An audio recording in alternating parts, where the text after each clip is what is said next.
They're back from who knows where, drinking beer and betting sports. It's the Better or Worse podcast with Mitch, Randy, and Jersey Joe. Yo, what's up, man? What's going on? Nothing, man. The gang's back. The gang's back. I got a text from Randy this morning that he's beyond the Omicron. So he survived? He's good? Yeah, he survived the Omicron. Next up is the Democron. That's the next one. Is going to be called the Democron. The Democron. Democron will be the next one that we all get a cold from. But yeah, man. Listen, a lot of cool things have been going on. A lot going on. What do you think about in your space too? Yeah, you're an NBA guy. I'm not. I am. There's a shit ton going on in the NBA. You want to talk about that? The trade deadline is always one of the best parts of the season in the NBA. We got hit with a shocker. James Harden all of a sudden wanted out of Brooklyn, demanded a trade to Philly behind scenes, and they get a trade done. And Ben Simmons is on the move now. He gets to come and join Brooklyn and get back on the court, which I didn't think we were going to see him all year. I have the date circled already. In 2 weeks, he's going to Philly. That's must-watch television. Television. There is an interesting aspect of this trade that is kind of going overlooked, is that two other guys are coming with Ben Simmons. Solid pieces, too. But now, if you're those two guys, do you want to be in a locker room with Ben Simmons who fucked you over? Don't forget, he fucked over that whole team in Philadelphia, including the two guys that are coming with him. So now you've got two guys that probably do not like Ben Simmons for the way he acted while they were in Philadelphia together, coming to Brooklyn. You could make the case. You can make that case. Do you have to monitor this situation? It's funny because if there's problems, Brooklyn's dealing with a situation like that on their own hands. They got Kyrie, who is, like you said, fucking them by not playing at home. Yeah. That might be lifted soon, and then everyone will forget about it. But right now, that's kind of why Harden wanted out. That's why Harden wanted out. But there's also, did you see the story about him in Cleveland lighting some sage? And James Harden was like, this dude is whacked out of his mind. Yeah, Harden started to not like Kyrie as a person. That's what I was getting. I got the drift from. But, I mean, listen, you get Seth Curry, one of the best shooters in the league right now. Steph's younger brother, obviously. Andre Drummond, I mean, that's exactly what the Nets were missing. So Seth Curry, Doc Rivers' son-in-law? Yes. Is that right? Yes, it is. So Doc Rivers is the head coach at Philadelphia. Just got rid of him. So he just shipped his wife, he just shipped his daughter and his son-in-law out of town. Yeah? Yeah, he did. He did. NBA, man, that's a cruel business. And to make they're one of the teams that are going to be standing in their way better, in my opinion. And now you're giving them the piece that didn't play for you and has hatred for you. It's such a crazy dynamic. And you also have to look at the fact that Harden's playing with Joel Embiid right now. And you could look at it as Kobe Shaq Part 2 in a way. Dude, I want to see Daryl Morey in some comedy movies. This dude is nuts. Yeah. This Daryl Morey dude is nuts. This GM over in Philadelphia is nuts because he keeps doing all this crazy stuff. He did it in Houston. He's now doing it in Philly.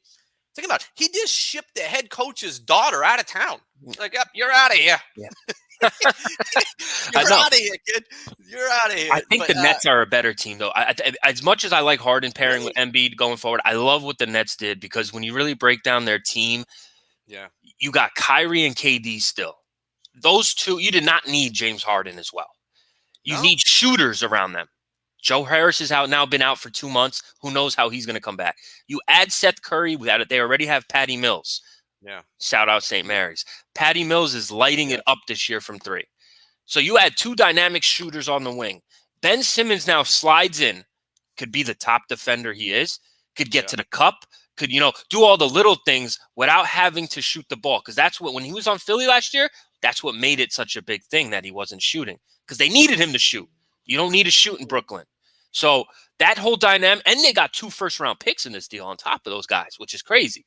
So it's just, I think the Nets become a better team, but it all relies on KD being healthy come playoff time. So we'll see how that goes. Ben Simmons gets to buy 3 more houses. He's happy.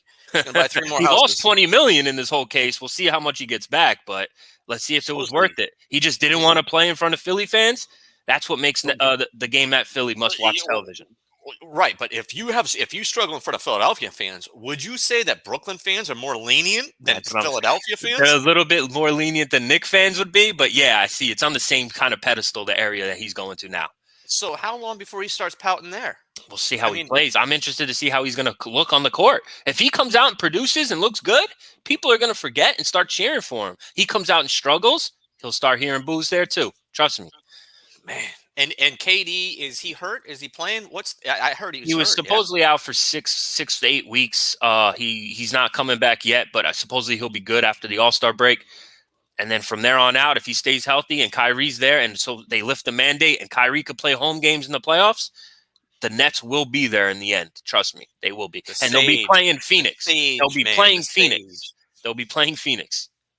You could book that. Hey, speaking of Phoenix, they were all out at the Phoenix Open yesterday. So Paul, Chris I saw Devin Booker there. Yeah, I saw him. Yeah, Booker and Paul were out there. And speaking of Phoenix Open, hey man, I love the tournament. I used to go all the time. It's my favorite tournament every year. Great crowd. It's fantastic crowd.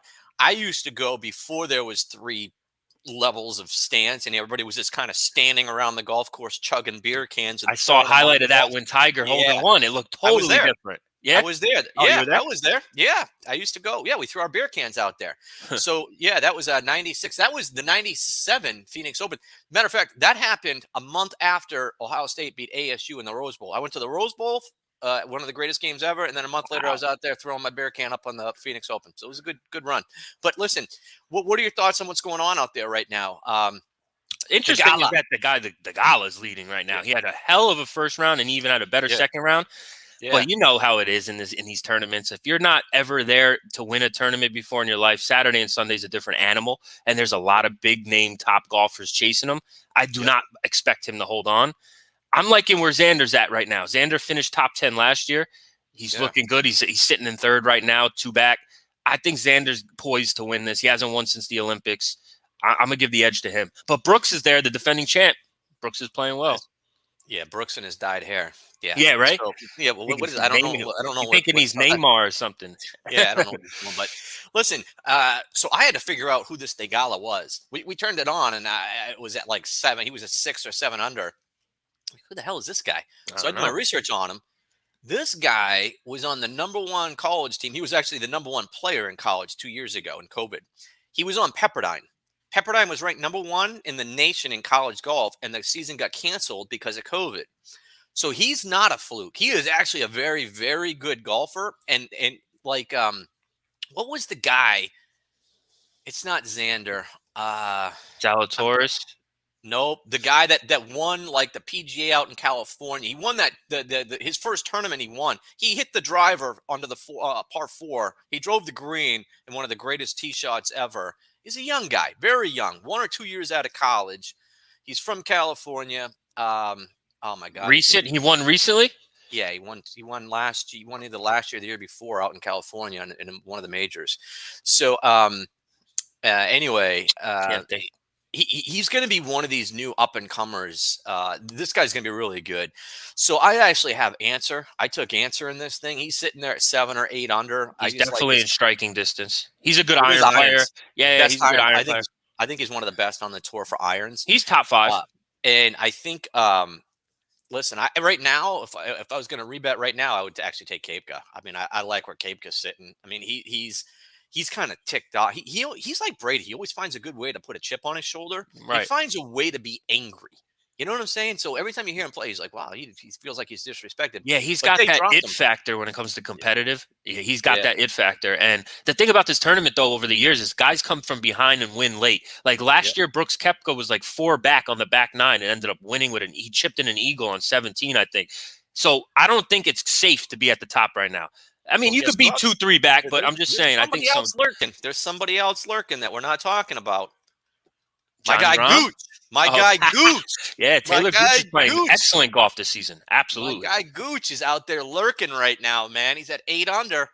Hasn't started, hasn't teed off today, but he's another guy I'll be looking forward to seeing. The jump Gooch, in there. remember our Gooch Zalatoris rivalry? Yo, Gooch, Zalatoris had a chance. He had the yips. What did my text say to you? What He did my said text say? until he misses a putt, and then boom, he had a chance to win and misses. He missed the putt. Unreal. And then he missed it again in the sudden death. The exact same putt almost, and he missed it even further left. Yeah, as soon as he hit it, it was off. The first one was a much better putt than the second one. The second one was just horrible. But man, listen. He needs to figure it out because he leads in greens, like tee to green. He's leading. He's only it's mental with him with the putting. That's it. Once he gets that figured out and he can hit clutch putts, he'll be winning majors. He'll be winning majors. Well, look, so the interesting, if you're watching, like 3 years ago, I was betting a lot on Ricky Fowler. He can't putt anymore. Bro. Why can that? What happened to him? Is it Chuck Knobloch syndrome? What happened to that? You know what I've noticed with Ricky? Because I love Ricky too. I watch him. He gets bad luck early on and then can't recover. Like he should be -2, he's +1, and then boom, he can't recover. And it happens all the time. Man. Like he misses putts by this much and he never recovers. It's sick. He's wearing his all orange now, trying to change it. He's wearing it all orange, like all 4 rounds. Yeah. He's trying to change his luck. He's trying to do different things to change his luck, and it's just not working. I feel bad for him because he's a great golfer. He just can't finish. And when you're hitting the ball close every time and can't put birdies together, it's a frustrating game. So I feel him there. But yeah, Ricky's definitely not a guy I could bet anymore. Have you noticed who like you see on all the TV commercials? You see Phil Mickelson, you see Ricky Fowler, you see the guys that aren't right now crushing it. Yeah. They're the ones in all the commercials. You're not seeing Xander. I don't see Xander Schauffele. I don't see Xander. I don't see Justin Thomas anywhere. I don't see, I don't even see John Rahm really anywhere. And he's the #1 player in the world. No. Yeah. And you know who fell back? Dustin Johnson kind of fell back too since becoming the #1 player last year in the world. He hasn't won anything. Yeah, but you know what? Once that Masters rolls around, he'll kick it into high gear. My guess is he's a little injured right now, preparing for the Masters, and his season will start with the Masters or 2 weeks before. Yeah. Listen, the fact is, we're still talking about golf, and Tiger's not involved, so it's actually a really cool thing. You know what I'm saying? I'm glad to see golf is hanging up there, and it's picking up steam. And it's a lot of young guys. That's what you want to see. You want to see a lot of young guys become great and start the new era. Yeah, it's great. Yeah, listen. At the end of the day, right now, are you jumping in? Are you jumping in and picking anything in game and in the Waste Management Open? Yeah, I'm gonna take a shot at Max Homa again. I'm gonna double up. I think he's in a perfect spot. I think he's -8 or 9, and I'm gonna stick with my pick with Xander. I love him. I love his iron work. He loves this course. He's due for a win. All those things. I love his odds at +800 right now. So those two is who I'm looking at: Xander and Max Homa. That dude's like had a caddy, and he decided to pick the cactus up himself to move it yesterday. You were talking about that. His fingers. Where's your caddy, buddy? That's what your caddy is for. You're paying a caddy to carry your bag. You're over there picking up a cactus. Yeah. Man, get the caddy out there. Come on, buddy. You're lacking, brother. You're lacking. Yeah, you can understand, man. You're in the desert. You're in the desert. Damn. Anyway, so today, listen, there's also some cool shit going on today. Today's a lineup of big time basketball. We're getting into the nitty gritty of conference play heading into March Madness time soon. I love it. Love every second of college hoops right now. What are your thoughts on your team, Kansas? I love them, but I hate them. You know what I'm saying? Like, I think they could win it all, but I think they could get knocked out in the second round. So it's one of those every year Kansas things. At the beginning of the year, I thought it might be different this year, but Remy Martin's been out for 4 weeks now, and they lost a couple games I don't think they should have lost. But at the end of the day, they're a contender. But I'm not picking them to win it all anymore. I got my team that I think is winning it all. Is Remy back? He'll be back. He's not back yet. So, and it says undisclosed. It's not like there's an injury or anything. So it's one of those weird situations that Kansas always has with their players. Really? Yeah, undisclosed reason why he's not playing. He is a weird player. In my opinion, he got a little worse every year with the Sun Devils. Last year as a Sun Devil, it was his worst for sure. It's because I don't think he's not a consistent shooter, and the more streaky and more though. but the more and more you rely on him for points, the worse it hurts him. Where he was really good was when he was driving to the basket and either kicking to Trey. We had Trey Holder, we had Justice, we had a bunch. Shannon Mitchell his freshman year. We had a really good team. That's the year that they went into Kansas and they beat Kansas and Fog Allen. That's my guess. That's why your coach picked him up, as he remembered the games that Remy played. Also, I mean, Remy Martin wasn't going to be asked to be that guy. That's never really been his role, and he has guys like Agbaji, Christian Braun, and he has the big man McCormick, so he could be the fourth, fifth option and slide in and do his thing. And he was doing well for us. So that's why I think if he comes back, that's another dynamic that makes Kansas a very good contender. But there's many good teams. This year is so wide open. Is Brown the X factor? Yes. If he's hitting his shots and he's being attacking, and Christian Braun makes us a championship team. Absolutely. I agree 100%. Because I know McCormick's bringing his game, and I know Agbaji's bringing his. If Brown comes in and does his thing, now you got three solidified players that are very big time. That makes us tough. So the other game so to me right now, I still have Agbaji and Jonathan Davis as my two front runners for Player of the Year. People don't realize that Wisconsin's actually in first place in the Big Ten right now, and they're like, "Well, listen, if you close out 3 games in one season, that's a lot. If you're the closer for your team and you take 3 game-winning shots and hit all 3, that's a lot in one season." I hear you. So Jonathan Davis has already done that. Jonathan Davis has closed out 3 the games. Only thing, but the thing is, they won't give the award to someone who doesn't have a top team. That's what I've learned. So as much as he's been great for his team, what are they, bordering 500 almost? Like, I think they're in first place. They're in first place. You talk about Indiana or Wisconsin? No, Wisconsin. Wisconsin's in what's first their place. record? They're 19-4. 19-4. I thought you were talking about the guy from Indiana. Trace Jackson? Thompson. Yeah, Trace Jackson. No. I'm talking about Jonathan Davis, the guard from Wisconsin. Johnny Davis. Yeah. Johnny Davis. Yeah. Yeah. He's phenomenal. I like Ivy. Ivy from Purdue has been phenomenal. So yes, but again, he's on a team that doesn't win on the road. You have to be able to win 1 or 2 games. Listen, I get it's the Big Ten. You have to be able to beat good teams on the road. No one does. No one in the Big Ten wins on the road. It's unbelievable. Purdue is, for 3 years now, Purdue has to be, if you went to the sports books, they have to be the sports books' favorite team, because they win at home and they look like the best team in the nation by far, that nobody can touch them. And they win they win on neutral courts too, but they don't win on the road. It's weird. Then they go on not only do they not win, a lot of times they get their asses handed to them. They beat Illinois this year on the road. I looked that up. You were right. Took double overtime though, but outside of that, I mean, come on, man. That team has, and I think it's Painter. So my problem with that team is Painter, their coach, because he doesn't play the 2 big dogs at the same time enough. Last game was the first time I saw it happen, and it only happened for a minute. He's always switching his players in and out. He is. There's no, like, the starters play for 6 minutes at a time. He literally rotates people every minute of the game. He's running people in and out. And I'm like, this is insane. And it just kills his team, I think. And that hurts, because what he's got is, when he goes on the road, the role players that play so good at home don't play really good on the road, and he's playing them the same amount of minutes on the road. And I really think that's him. That all comes down to his substitutions. Ivy is very good, but Ivy is a guy that he's very good at driving to the basket. I don't want to see him taking away fadeaway threes. He's hit some clutch threes this year. He beat Ohio State at the buzzer with a 3 after blowing a 9-point lead with under 3 minutes. He's a big-time player. But you've got Stefanovic. You've got Hunter. Both guys can nail 45%. Both guys can shoot well at 3-point range. He doesn't need to. My point is, nobody can stay in front of Ivy right now. Nobody. You can't stay in front of him. So he should be driving and kicking to wide open guys all the time, or driving and finishing. He can take a lot less outside shots and put up a lot more points and assists and dominate games.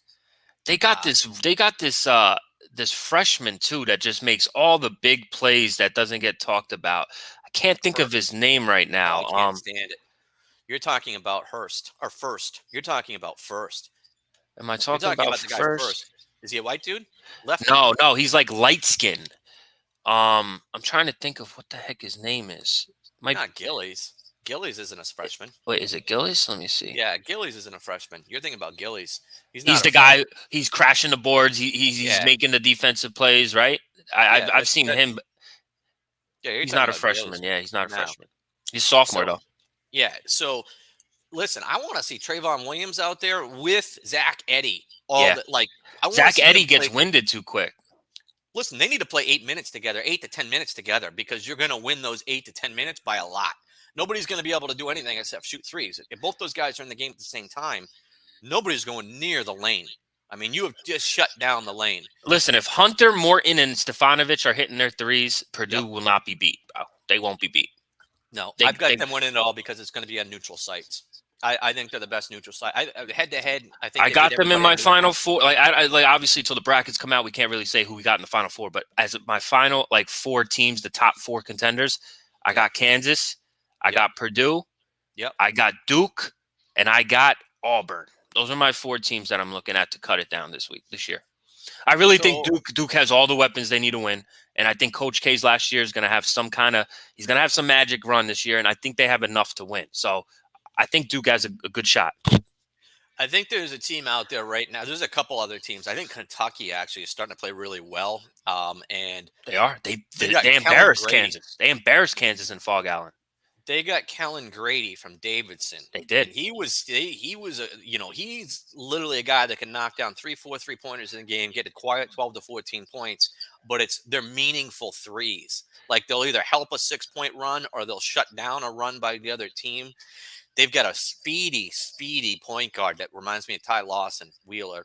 And then they got the big guy, the transfer from West Virginia in there that all of a sudden now is playing great. He couldn't play at West Virginia, but now he's playing great at Kentucky. So who is it? Is it Zibwe? Yeah. He's an animal. Yeah. And they got the transfer from Creighton, the point guard, Mintz. I liked him. I liked him at Creighton. Davion Mintz. Davion Mintz, the point guard. When did he play at Creighton? He played at Creighton. He transferred over. Mintz. He wasn't a starter. He might not have been. He might not have been a starter. He was behind Zagorowski. Yeah, he wasn't a starter. I don't remember him. He was behind him. They got Obi Toppin's brother. They got Ty Washington. They got to watch out to see. He may have gotten hurt in the last game with his knee. And listen, their best player didn't even play this year. Is not playing till next year. Shaden Sharp, their number one draft prospect. So he's not going to play till next year. They're a team to watch out for. Listen, Kentucky always has, the talent, and Calipari always got them ready. But I'm not sold that they'll win it. But that's interesting. I could see them making a run. I like Kansas. I like Kansas' squad. They got the pieces. They've got the pieces to win 6 in a row. So you got to look at who can win 6 in a row on neutral courts, right? And Kansas, you can say yes to Kansas. You can say yes to Purdue. I think you can say yes to UCLA. Okay. I think it really matters who U of A matches up against because they're so big dominant that a team that knocks down a lot of threes that can shoot the outside 3 could run U of A off the court. And they don't have that in the Pac-12 right now. They don't have a good 3-point shooting team in the Pac-12. Yeah. And if they come up against that in a tournament, like a little team remember Belmont that used to knock down threes? Yeah. That's a team that could upset U of A because of how U of A plays. So there's this year's tournament. Again, we say this a lot, but I think this year's tournament is wide open between about 6 or 8 teams. And UCLA has that experience from last year. That run last year is only going to make them better come tournament time this year. So it's the matchup things because they'll be if they went up against Auburn, I'd give Auburn the edge because of the size, right? Yeah. Because Auburn's got those behemoths in the paint. If they go up against a 3-point shooting team, they'll be better because they're better at getting to the rim, better at 2s, and they can guard the 3. So it's going to be matchups, man. We got to wait to see these things. So that's your team that I was going to ask you that question. Who's your sleeper team that can make noise in the tournament? And I'm talking first round to second round. Not win it all type thing. A team. Arkansas. That's your sleeper? Yeah, but it's an SEC team. I'm talking about a school you like Wagner. I don't think Wagner's going to make noise, but a team like that. I have mine who I think if they get in could win a game or 2.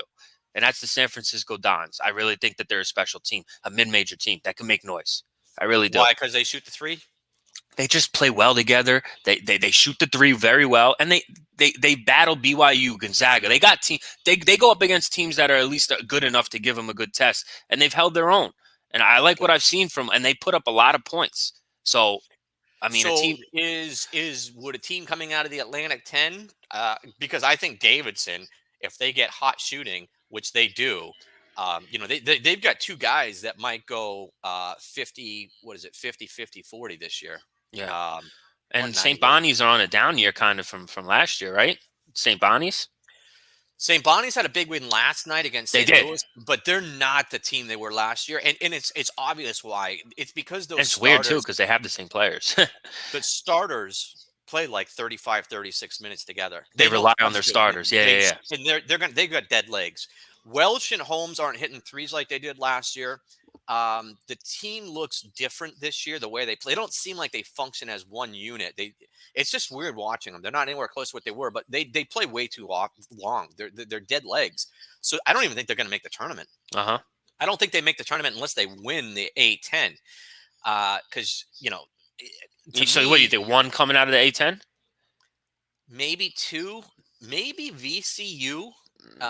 Maybe VCU makes three. I VCU don't lost see- to Wagner, so yeah, but Wagner's also Wagner's got a guy that's pretty good. They got a pro player. One of the guys on Wagner, their leading scorer is going to the NBA. okay. He's a 6'6" swing man.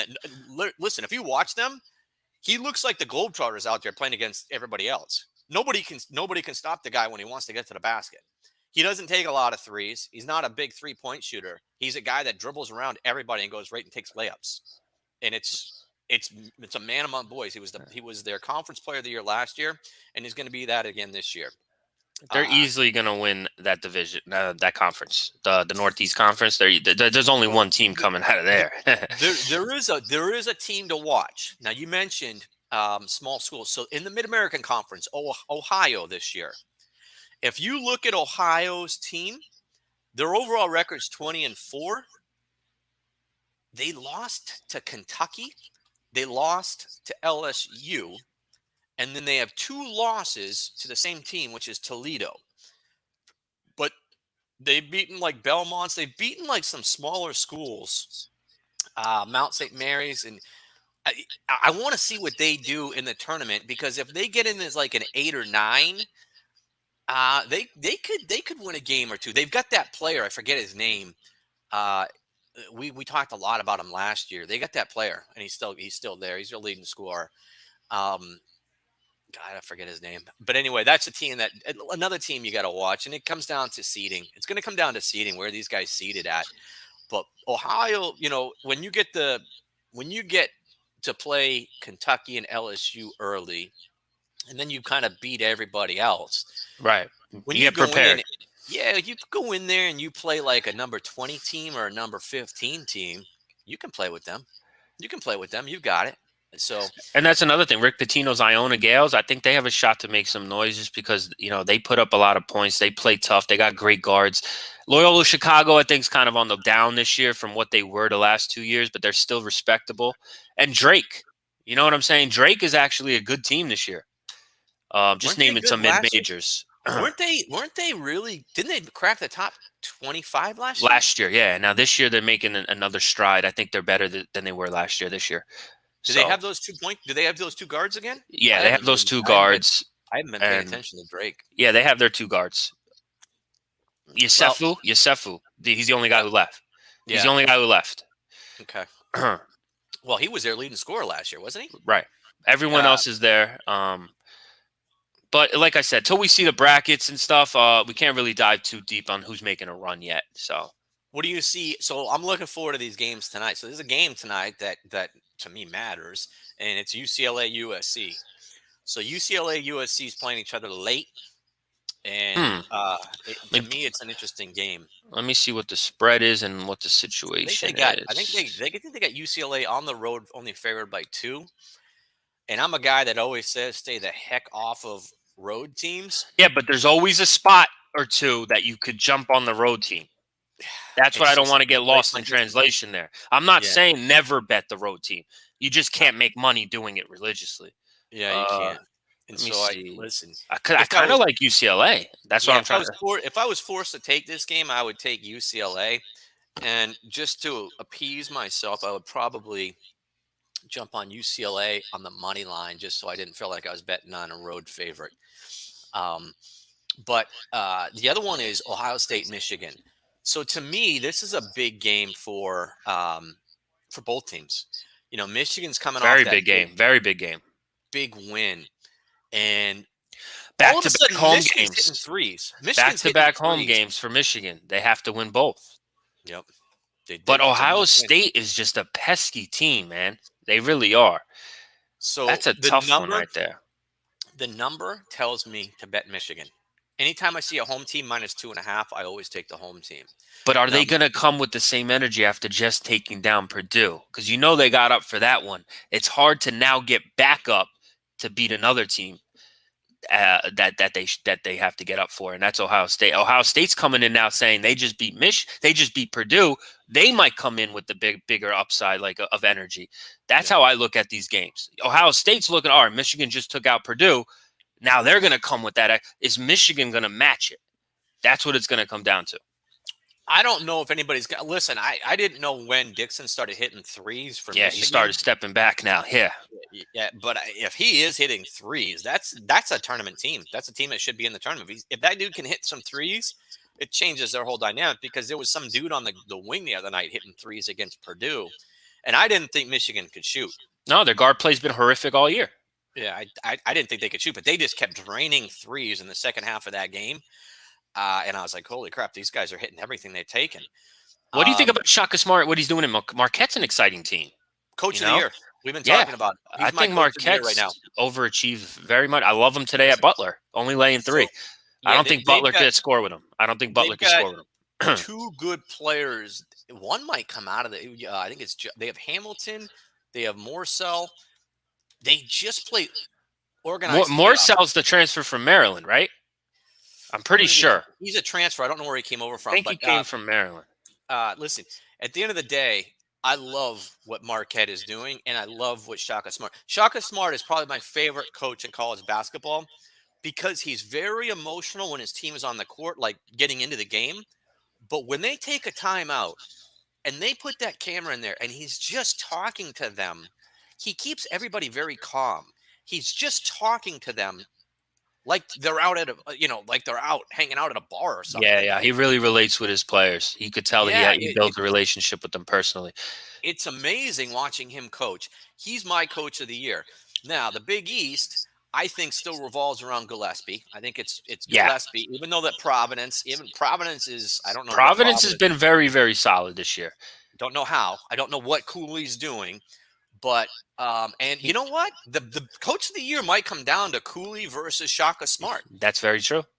So because the best coach in college, to me, the best coach in college basketball every year is the guy at Villanova. To me, he's by far the best coach in college hoops. Yeah, he's solid. And Jay Wright. When I see Gillespie, so here's one you'll get. So I constantly talk about Gillespie as the guy that could jump up into the player of the year conversation with Jonathan Davis and with Obaji. He reminds me of Mark Jackson when I watch him play, but he's just a much better shooter. Mm-hmm. He walks the ball up the court. They get their offense going. It's very deliberate offense. It's not fast. They don't do a lot of fast breaks. And he shoots like John Stockton when he shoots. Big time player. Gillespie needs to be an NBA. He better be in the NBA. That's all I can say. Because that guy to me is a winner. Yeah. And he's coming from the best coach in college basketball. He reminds me of past little white point guards that were big time. Kraft from Ohio State, Arcidiacono that was at Villanova. Guys like that, I think he's better than those guys. He's built like Mark Jackson. He's 6'3" like Mark Jackson. He walks the ball. He can back the guy down on the dribble. Yeah, he gets to the cup. He's smart. Yeah. He gets to the cup. He uses his body well, and he could shoot. He's definitely the leader of that team. That's a team that could make some noise because they got a guy, I think his name is Moore or Carey. They got Carey and they got Moore. They don't have Robinson Earl anymore, but they got a couple of guys that can put up 20 a game. And I just want to make sure he's healthy going into it because he hurt himself last weekend. But the Big East is going to be very interesting on how many teams they get in, because you're talking about Marquette. I think is already a lock. Providence is going to be a lock. Villanova. Seton Hall's right there. St. John's probably not going to get in. Big game yesterday, right? They lost. Xavier beat them, I think, yesterday. Xavier beat Connecticut yesterday. All right. So so Seton Hall's playing today. And Seton Hall. Let's see. Yeah, they played today. I can't look at them because I'm in Jersey and we're not allowed to wager on them, so I can't see that game right now. Hold on. Seton Hall is playing. I think they play. Who did Xavier beat? Connecticut. Yeah. Is it Villanova? No, it's not Villanova. No, I don't know who they're playing, but they're playing today. I'll find out right now. Hold on, I'll type it in Google. Seton Hall. It's an important game. They got to start winning some games. I know Randy thinks they're going to do pretty good, but they got to start winning some games, man. I think they've kind of fallen around a little bit. But the Big East is going to be very good. Big 12 good. SEC team to watch in the SEC. My overall team to watch out for is Arkansas. Yeah, Seton Hall's playing Villanova right now. Yeah.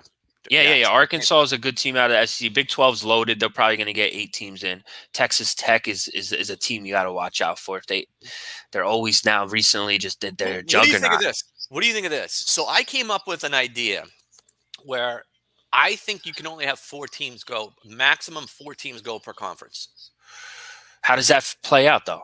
Listen, you take the top 4 teams, and if there's a tie, then your conference decides who's going to go. What that will do is it'll make all the games more important coming down the stretch, but it'll also make the tournament more important, because the tournament's an automatic bid.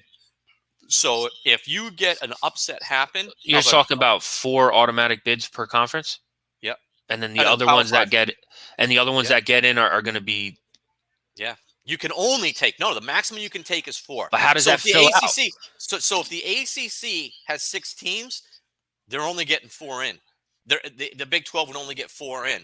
I only want to see 4 teams. So then you could leave out good teams. Yes. And you're going to put in bad teams from other conferences? Yeah, but you wouldn't put in bad teams because there's so much parity now. Listen, there are teams in the A10 that can play with the 5th best team. So you're going to put St. Louis in, but leave West Virginia out. Like, that's what you're trying to say. Like, not even West Virginia. It would probably be Texas. You leave Texas out and you put in 100%. St. Bonaventure or whatever. You know what I'm saying? Like a team like that. You can only have 4. But if you went up and down. It makes the regular season very, very much more competitive. That's for sure. I think there's at least 2 teams. Western Kentucky deserved to be there last year. If Western Kentucky's in the tournament, they could beat anybody, bro. Like, they could lose to anybody, but they could beat anybody.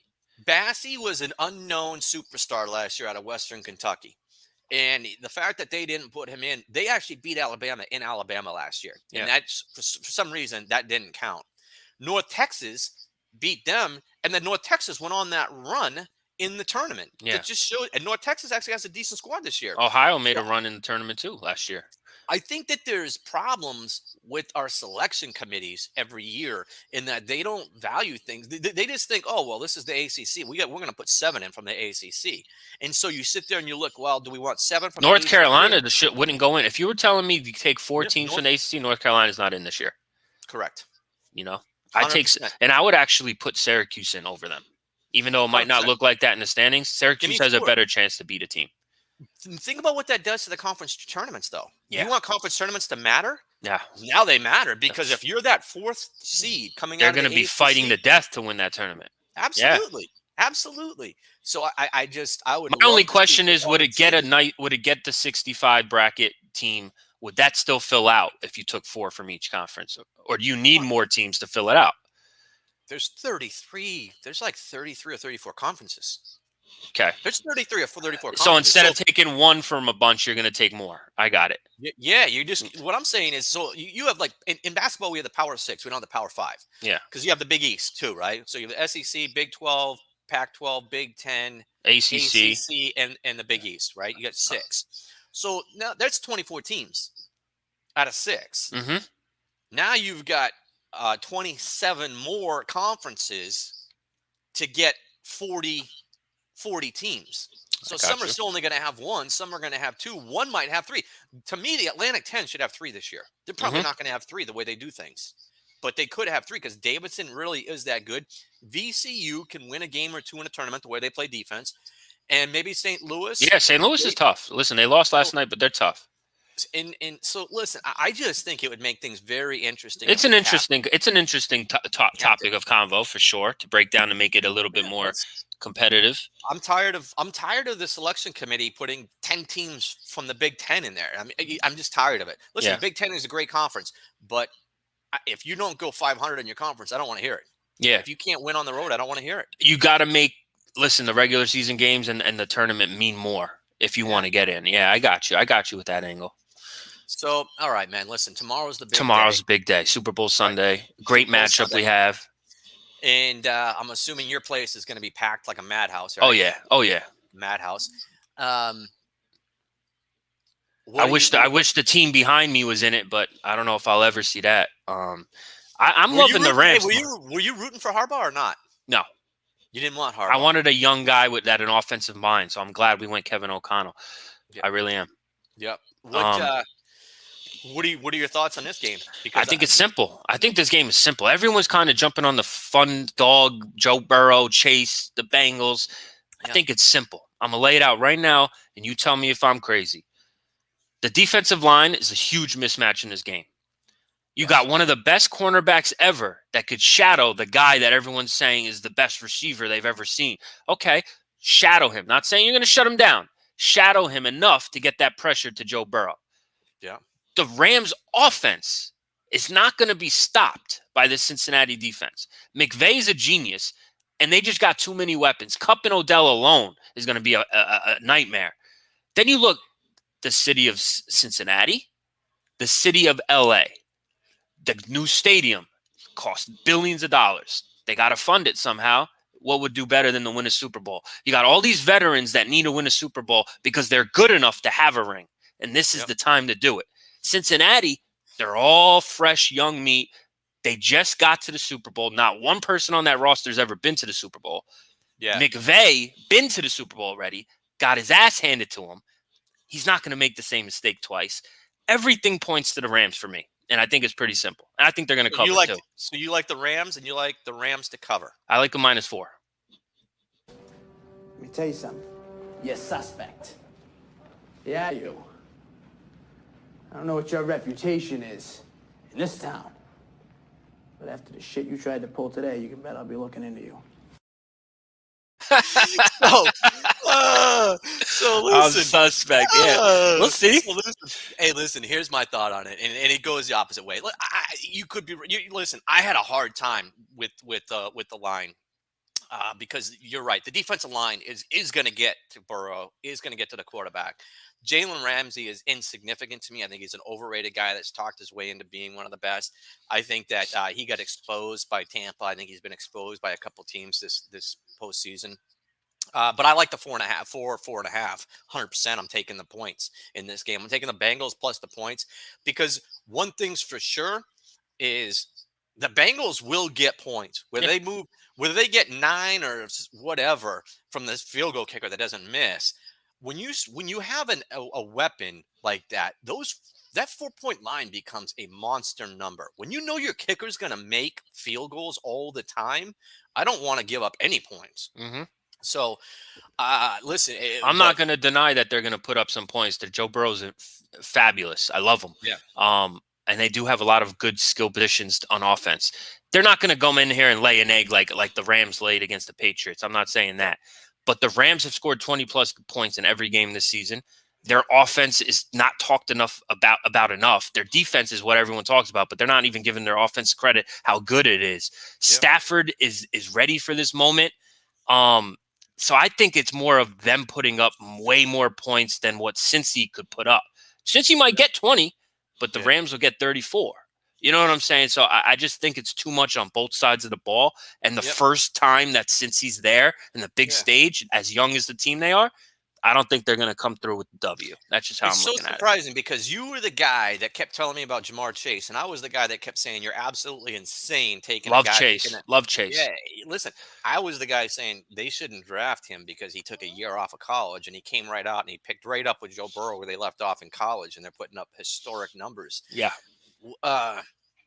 Man, I don't know.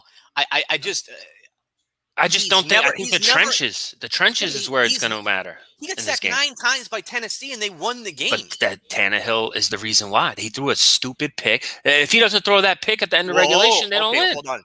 All right. Now, okay, but here's the problem. Now go talk to a Detroit Lions fan. Ask them what they think about Stafford. in Absolutely. close Hey, listen, a bunch of my situations. buddies already hit me up and said the lock of the game is Stafford to throw a pick. Trust me, I Yeah. understand that he's had panic moments in his life. His whole life, he's been a Yeah. loser when it comes to. I think he finally overcomes it. I think he's got Do the you think perfect skill losing position. Higbee? Do you think losing Higbee matters?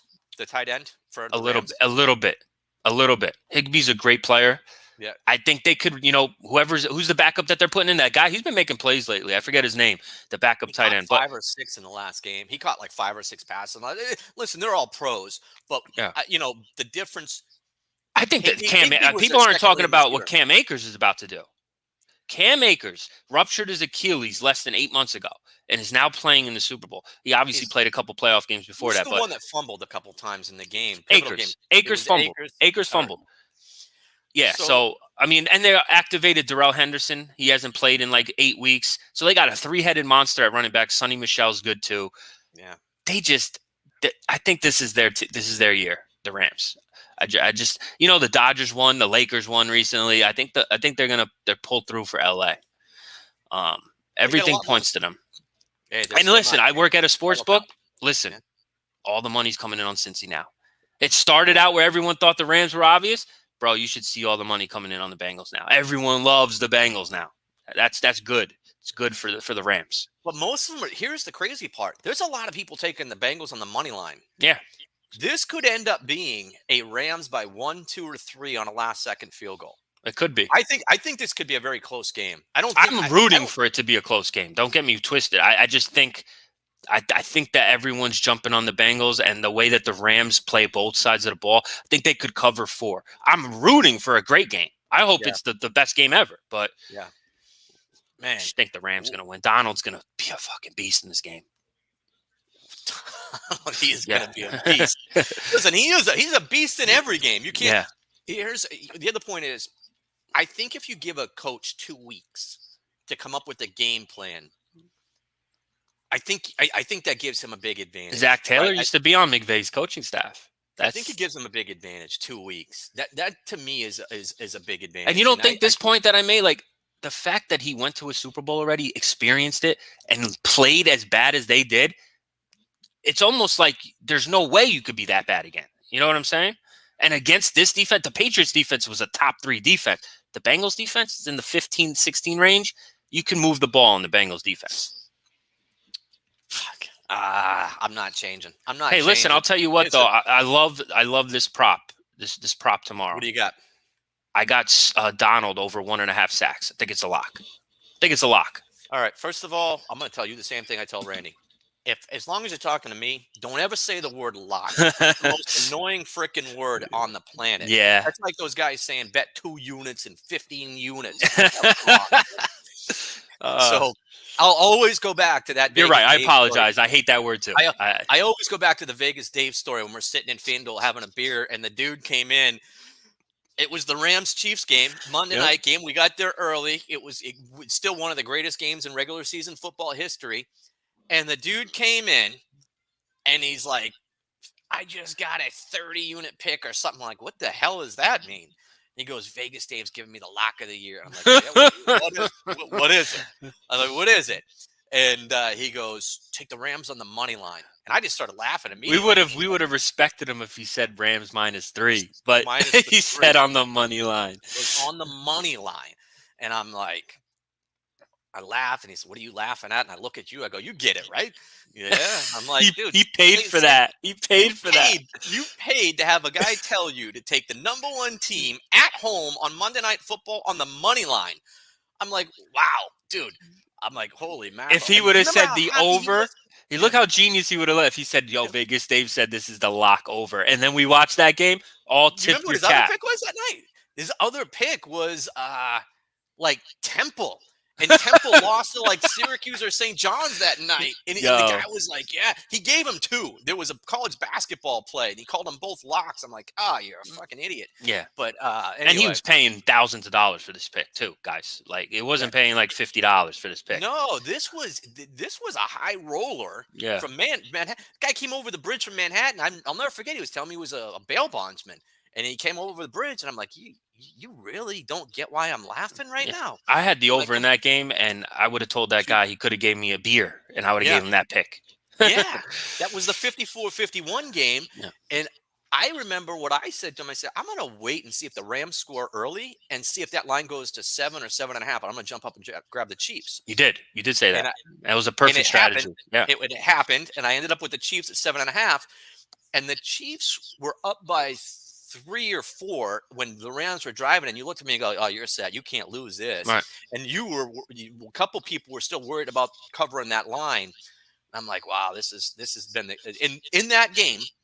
There was a guy in FanDuel that had a prop. He had one team to score a touchdown on the defensive touchdown, and he had the other team to score a defensive touchdown. Remember the old guy that never wins? And he hit the first team, scored a touchdown, and he was jumping around because it's like a $2,000 ticket or something. And then when the second one happened, he's like, no, I already won. He goes, no, you have them both. And so he started jumping around because he dumped. I forget who ran. It was some no-name lineman who ran it in for the Chiefs defense. And then boom, I think Donald's forced a fumble, and then boom, rumbling into the end zone goes the rant. And he said he already won. Now you won another one, dude. You won another one. Big odds. They were like plus 500 plays. Yeah, he had big tickets, man. Those weren't. There's gonna be over $7 billion on this game tomorrow. Bet over around the country, bro. It's insane where this industry's gone. I love prop betting. I'm gonna have a bunch of fun props. I didn't, finalize anything yet, but I did tell you the Donald sack. That's gonna be in there. And if anyone cares, Drake put 500,000 on Odell to score a touchdown. In case anyone cares, Odell Beckham Jr. to score a touchdown. He put 500,000. Yeah, that's his boy. So we'll see. It's interesting. Why is it? Do they rap together or anything? No, they hang out each other. They always show love to each other. They're good friends. But maybe I'm saying maybe he knows something. He talked to him and he said, "Don't worry, I got you." So I might look into that because I could see him doing his little dance in the Super Bowl end zone. You know what I'm saying? So it's entertainment. So I could see that. All right, here we go. One time.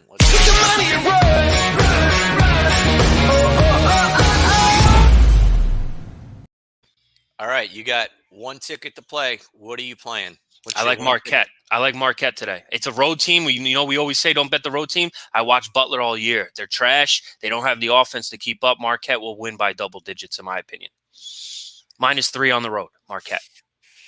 Jeez. All right. So there is a small school today at -7.5, and it's not Wagner. I'm going back because I've never heard of this school before. But the line is 7.5. They're at home. I'm about 8-0 on those picks this year. Home teams by 7.5. And so I'm going to jump on that pick again. Let's see. I'm looking to see any 7.5s. Marist, they're 6.5. No. South Alabama, 6. Close. It's way down in the bottom. There it is. So it's not Wake, but even though Wake Forest is having a great year. Yeah, they're -7.5 too. But this is my small school. I looked at way too many games today. Yeah, I'm looking at the board now, but I don't know where to see I don't know what you're talking about. I don't see. Yeah, Florida Gulf Coast. Okay. Florida Gulf Coast over Stetson. So I'm taking Florida Gulf Coast over Stetson today. These are the games that don't have a lot of action on them. These are usually the games where you could be sharp and pick good picks. I could see your point there. So we got Marquette on the road. I like I said, I don't like road games, especially in conference, but I know how bad Butler's been this year, and I know how good Marquette's been. This isn't a game where they let down. I love them to pound them, and you got Florida Gulf Coast laying the lumber against Stetson. And then tomorrow, you're on the Rams. I'm on the Rams. Points. Yeah. I'm on the Bengals plus the points. It's going to be a lot to talk about. Should be an awesome game. I'm assuming you're working during the game, yeah? Yeah, I'm working all day tomorrow. We can recap on Monday, though, and go over everything. We'll have a lot to talk about. Go Florida Gulf Coast. Don't even know your nickname, guys. Shaka Go Smart. Shaka Smart. Go Shaka. All right, guys. Yeah, we'll be back. We'll be back after this.